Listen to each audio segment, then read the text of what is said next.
Hi everyone, my name is Julie. This is Keep Calm with Books and Coffee. I talk about books on this channel, mainly books about magic, and if you want to see more of that, you can hit the subscribe button down below.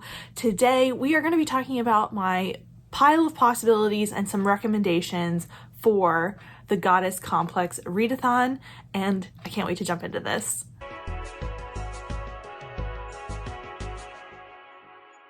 So the Goddess Complex Readathon is a competitive readathon happening in September, and it is created by Beatrice's Book Nook. And definitely please go check out Beatrice and her channel as well as her announcement video. I will have those linked down below. She has put a lot of time and effort into this, and it shows it is going to be a really fun time, and I am excited for all of the Athena prompts because I am one of the co-hosts of Team Athena along with Abby from Pink Beauty XX. So I will have Beatrice, the announcement video, as well as all of my co-hosts from the other teams and Abby linked down below for you to check out. Everyone involved is really lovely, so I definitely recommend checking out their channels, but please join Team Athena because we're gonna have a lot of fun. But today I wanted to talk about the Team Athena prompts and some possibilities for this. So I've kind of mixed together both recommendations, books that I have read, and some ones that are on my radar to read. So I will try to keep that distinct as we go along. So something I love that Beatrice has worked out about this is that the main prompts are ones that you can definitely mood read for. Even though this is a competitive readathon, there are a lot of prompts you can mood read for, choose whatever your current read may work for these prompts. And there are things like a 5-star prediction, a comfort read, a popcorn read, stuff like that. So I am going to leave those up to you because a lot of them are subjective or things that you can, pick out pretty easily depending on your reading tastes. Whereas the team prompts are a little more specific. So I'm going to go through Team Athena's 5 prompts, like I said, and talk about some possibilities for each one. Something I nearly forgot to mention, but is very important to the readathon, is that this readathon is focused on retellings of myths and legends. However, you can read whatever you want for the readathon. You just get bonus points if you end up reading retellings of myths, and they can be from any culture all over the world. So definitely I'm trying to mix those into what I'm thinking about reading, but I'm also, giving myself some space to mood read because, like I said, Beatrice has accounted for that and given us some pretty broad prompts in the main prompts. So let's jump into Team Athena. Athena's Shield is the first prompt, and it is a book with a person on the cover. And for this, I have 5 possibilities, and I've read all 5. There's one that I'm thinking of rereading during this readathon, so I'm hopefully going to do that. So the first is Kill the Queen by Jennifer Estep. Then we have the Percy Jackson series. This is also one of my host favorites, so another one that would get you bonus points but also has people on the cover. Then we have Clean Sweep by Ilana Andrews, This Poison Heart by Kaylin Bayron, and this is a retelling, so this would be a bonus prompt. And then we have Legendborn by Tracy Dion, and this is also a retelling. So lots mixed in here. I'm thinking of rereading Legendborn because I want to get to the rest of the series, but it's been 3 years since I reread Legendborn, so I definitely would need to refresh my memory, but this is one that I'm hoping to get to.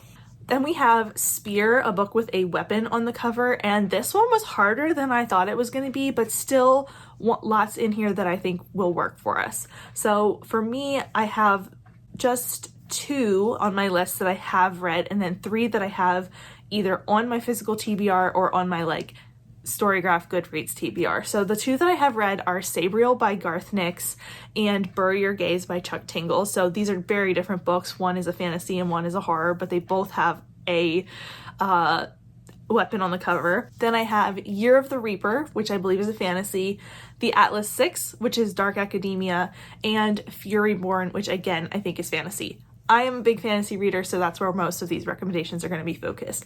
I'm thinking about picking Year of the Reaper.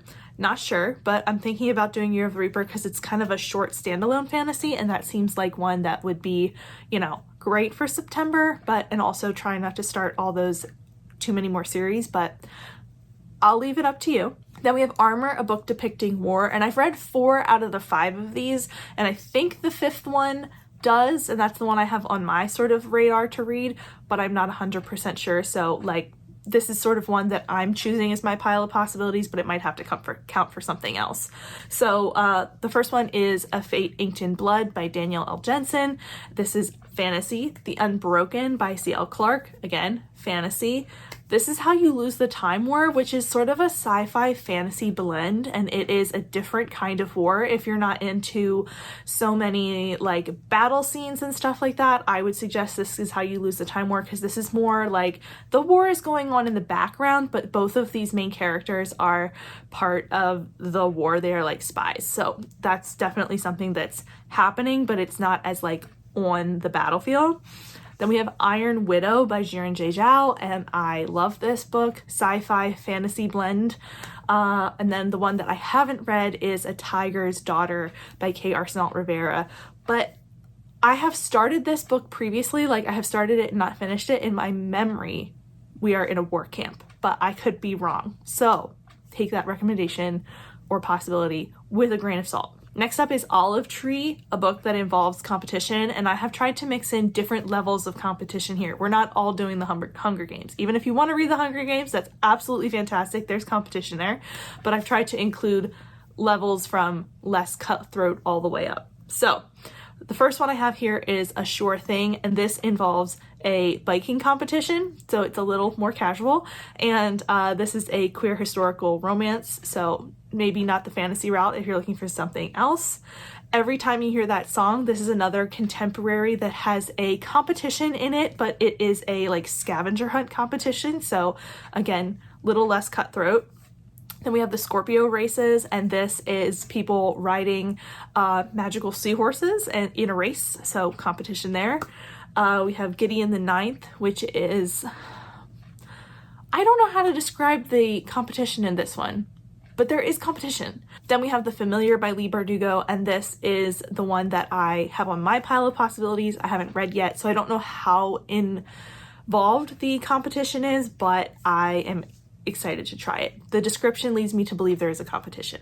Then our last prompt is Owl, a book with a mentor, and for this one I have 5, and I have read all of these. So I have The Moth Keeper, which is a graphic novel and has a mentor storyline. I really love this one. It's really cute. The graphic novel style is very nice. Then we also have When Women Were Dragons. I love this book. There's lots of different types of mentors in here, and it's absolutely fantastic. Trail of Lightning, there is a mentor in here. Again, this one's a little heavier, but it also has like elements of mythology, but I wouldn't necessarily call it a retelling, but it is mythology based. And then we also have The Strange Case of the Alchemist's Daughter. I had to find a way to fit this in here because the series name is the Athena Club, so there is a small mentor plot line in here, but I just mostly wanted to get this on because the Athena Club is like the title of the series, and I want to reread this series so that I can finish it at some point. And then we have Ninth House, which also has a mentor and is like a sci-fi paranormally blend of things. So a little bit of variety there. Then before I go, I just have a few other retellings that are on my radar that I either might include or have as a possibility on my TBR. I'm going to play my TBR game at the end of the month and see what I can fit on my bingo board, but these are the ones that I am thinking about fitting on there. So the first is A Rogue by Any Other Name by Sarah McLean. This is supposed to be a Hades and Persephone retelling, so that is and it's a historical romance, which is my cup of tea. Then we have Stone Blind by Natalie Hayes, and this has to do with Medusa. I don't know much more than that, but I have the audiobook of it in my library and I would like to check it out. I also have This Wicked Fate by Kaylin Bayron, which is the second book in the This Poison Heart series. So I have read the first book, but not the second, so I'd like to finish up this duology. Then we have Herc by Fionica Rogerson, and this is one that I don't know a lot about, but it sounds really interesting based on what I do know about it. I think it's Hercules' story told from the other people's perspective in his life, which sounds tragic, but also very interesting. And then the last one I have here is The Gospel of Loki by Joanne Harris, which has intrigued me because it's Norse mythology, and I haven't read as many Norse retellings and myths as I have like Greek, Roman, and those types of things. So, but that is my pile of possibilities for the Team Athena prompts, as well as a few extras in there, like I said.